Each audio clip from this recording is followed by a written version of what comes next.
बिस्मिल्लाहिर्रहमानिर्रहीम। अस्सलाम वालेकुम स्टूडेंट्स। ज़ियाउद्दीन बोर्ड के तहत इंटर पार्ट 2 का रिज़ल्ट आ चुका है, लेकिन बाज़ स्टूडेंट्स को दो किस्म के मसाइल का सामना करना पड़ रहा है।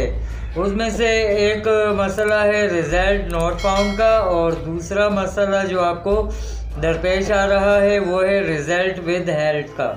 तो इस सिलसिले में बहुत से स्टूडेंट परेशान हैं और वो मैसेजेस कर रहे हैं, कमेंट्स कर रहे हैं, पूछ रहे हैं कि आखिर क्या वजह है। मैं आपको इन दोनों प्रॉब्लम्स की वजूहात बता देता हूं। अगर अभी तक आपने चैनल सब्सक्राइब नहीं किया तो जल्दी से सब्सक्राइब कर लें। जी, पहला प्रॉब्लम जो आप लोगों को फेस करना पड़ रहा है वो है रिज़ल्ट विद हेल्ड का। रिज़ल्ट विद हेल्ड देखिए उस वक्त होता है जब कोई ऑब्जेक्शन लगा हुआ हो, किसी किस्म का कोई आपके जो डॉक्यूमेंट्स आपने जमा करवाए हैं उनमें जब कोई प्रॉब्लम होती है और 100% आपने बोर्ड की जो पॉलिसी है उसके मुताबिक अपने फॉर्म जमा नहीं करवाए हुए होते, तो फिर विद हेल्ड के प्रॉब्लम का सामना करना पड़ता है। अब ये प्रॉब्लम कैसे क्लियर होगी? जब आप अपने मुतालिका कॉलेज जहाँ से आपने एडमिशन करवाया था उनसे रब्ता करें, या फिर ज़ियाउद्दीन बोर्ड चले जाएं और वहाँ उनको बताएं कि हमारा रिज़ल्ट विद हेल्ड में आ रहा है। और विद हेल्ड में इसी वजह से आता है जब कोई उसमें पेचीदगी हो, जो डॉक्यूमेंटेशन है वो कंप्लीट ना हो। तो जब आप बोर्ड ऑफिस चले जाएंगे या अपने मुतालिका कॉलेज से आपको पता चल जाएगा कि क्या बेसिक प्रॉब्लम है।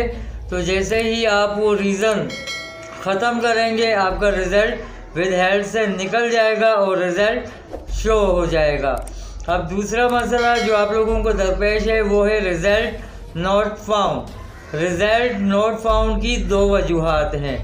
पहली वजह कि अगर आपका खुदा न वास्ता कोई पेपर रह गया है, किसी पेपर में आप एब्सेंट हो गए हैं, तो इस सूरत में आपका रिज़ल्ट नहीं शो होगा, नॉट फाउंड आएगा और मार्कशीट आने पर ही आपको पता चलेगा कि आया वो कौन सा सब्जेक्ट है जिसमें आप रह गए हैं या फेल हो गए हैं। और दूसरी वजह रिज़ल्ट नॉट फाउंड की वो ये है कि मैं पहले भी बता चुका हूँ गुज़िश्ता वीडियोस में कि इस वक्त जो रिज़ल्ट आया है वो सिर्फ उनका आया है जिन्होंने इस साल 2022 में पार्ट 2 के पेपर दिए थे। वो स्टूडेंट जिन्होंने कंबाइन यानी फर्स्ट ईयर सेकेंड ईयर दोनों पेपर 2022 में एक साथ दिए हैं, उनका रिज़ल्ट फ़िलहाल अनाउंस नहीं हुआ। और दूसरे वो स्टूडेंट जिन्होंने ग्रेड इम्प्रूवमेंट के लिए अप्लाई किया था उनका रिज़ल्ट भी अभी तक शो नहीं हुआ। तो इसी वजह से आप लोगों के रिज़ल्ट नॉट फाउंड आ रहे हैं।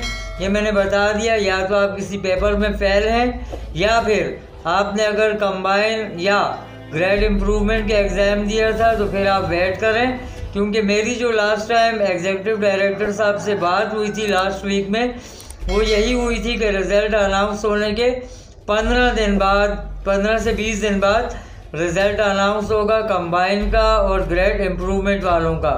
तो अगर वो चीज़ हम देखें तो लास्ट मंडे को रिज़ल्ट अनाउंस हुआ था सेकेंड ईयर का, आज फिर मंडे है, तो इससे हम ये अंदाज़ा लगा सकते हैं कि नेक्स्ट मंडे या ट्यूसडे को आप लोगों का रिज़ल्ट एक्सपेक्टेड है। कंफर्म डेट तो ज़ियाउद्दीन बोर्ड ही बताएगा, लेकिन जो कहा था एग्जीक्यूटिव डायरेक्टर नासिर अंसार साहब ने उसके मुताबिक आप लोगों का रिज़ल्ट 30 नवंबर तक इंशाल्लाह आ जाएगा। उम्मीद है वीडियो आपको पसंद आएगी। दुआओं में याद रखिएगा। अल्लाह हाफिज़।